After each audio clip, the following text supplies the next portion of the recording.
A DPCAM, a Delegacia da Criança e do Adolescente de Proteção à Mulher e ao Idoso, em uma investigação, conseguiu elucidar um caso que foi uma situação lamentável, um feminicídio em razão de um fato que parecia ser, na verdade, foi tentado forjar um suicídio na época em que esse caso aconteceu.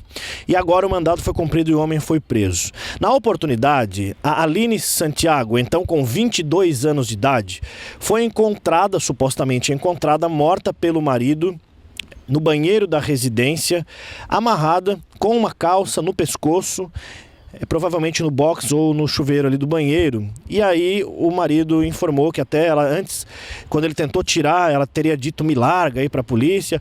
E aí o fato é que os policiais acharam essa história de suicídio muito estranha. Na noite mesmo dos fatos, eles trouxeram ele aqui para a delegacia, o senhor Gustavo Henrique Casagrande Ross, hoje com 28 anos de idade, na época com 26, e colheram maiores informações. Ele foi liberado e a polícia fez que acreditou nessa história de suicídio. Só que aí a perícia foi feita e aí foi constatado o estrangulamento, que ele teria estrangulado essa mulher, pelo que colheu a perícia. E muitas outras coisas que a perícia consegue colher, pedaços da carne nas unhas, durante uma possível luta corporal, enfim, tudo isso. O casal, inclusive, tinha gêmeos. Na época, com 2 aninhos de idade apenas, essas crianças, e desde então ele fugiu.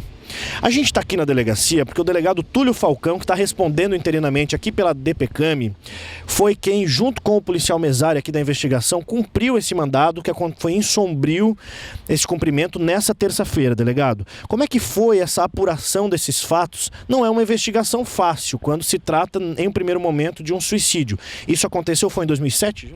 2017, isso. Foi em fevereiro de 2017. A morte dela, em princípio, da Aline Santiago, foi tida como suicídio.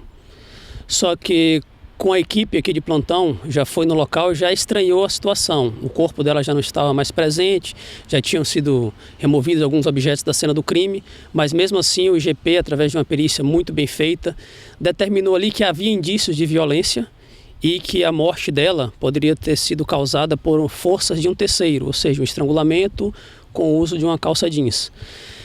Aí teve mais diligências determinadas pelo delegado à época, o Dr. Fernando Possamay, um inquérito muito bem feito, em que juntou elementos de informação suficientes para determinar a materialidade e a autoria do crime. Foi representado pela prisão preventiva do suspeito e assim que saiu a prisão ele sumiu, evadiu. Tivemos informações que ele estaria no Rio Grande do Sul, em Torres. A equipe daqui da DPCAM foi atrás, não conseguiu encontrá-lo porque ficava num sítio longe e não conseguiu encontrar esse paradeiro. E por agora, 2 meses atrás, recebemos informações que ele poderia estar em Sombrio. Aí determinei o setor de investigação aqui da DPCAM que levantasse todas as informações referentes ao paradeiro do suspeito e não foi outra. Conseguimos identificar o local em que ele poderia estar e o horário. Fizemos campana no lugar, que é uma creche lá em Sombrio, onde os filhos dele estudam, os filhos dele e da vítima, e conseguimos capturá-lo. De primeiro momento ele não resistiu, ele foi algemado, mas quando ele viu que ele já estava preso, ele tentou fugir, ainda fez uma reação, esboçou uma reação, mas nada demais. Capturamos, trouxemos e está no presídio Santo Augusto. Já foi para o presídio de Santa Augusta. A vizinhança lá de Sombrio, delegado, sei lá, as pessoas, as informações, eles estavam suspeitando da atitude dele? Porque pela informação que a gente tem, ele deixou a barba crescer, enfim, ele estava meio que disfarçando, né?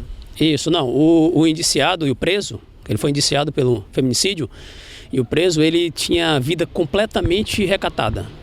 Ele não dava ar que era suspeito a nada, não falava com ninguém na creche, chegava e saía de cabeça baixa, estava com a barba grande, entrou na creche com o boné, a barreta baixo, difícil de identificar. Só ali o pessoal do levantamento aqui da investigação que ficou sabendo, e como nós já o conhecíamos com 2 tatuagens no rosto, fizemos campana, verificamos que era ele, esperamos no dia certo e efetuamos a prisão. Por que é feminicídio, delegado? No ano de 2017 já estava em vigor a nova lei do feminicídio ou ainda na época ainda era homicídio? Não, feminicídio. Já tinha a qualificadora do parágrafo 2º e inciso 6º, salvo engano, Por isso que ele foi indiciado por feminicídio. Feminicídio nessa situação, então. Para vocês ali, naquele momento, ele fez alguma confissão? Ele disse, não, fui eu mesmo? Ou ele preferiu se manter calado? Não, em todo instante ele negava. Ele negava, mas todos os indícios ali demonstram que houve agressão à vítima antes da morte e houve luta corporal. E ele também apresentava com algumas marcas no corpo, provavelmente de lesões praticadas por defesa da vítima em agonia, e foi indiciado. Ele já tinha antecedentes criminais? Não, antecedentes não. Não tinha antecedentes? Não.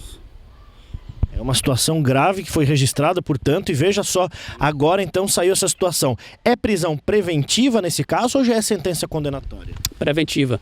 O processo dele, salvo engano, está parado devido à evasão dele, a fuga, na verdade, antes de ser capturado, mas ele poderia ter sido citado por edital. Eu não sei em que pé está o processo.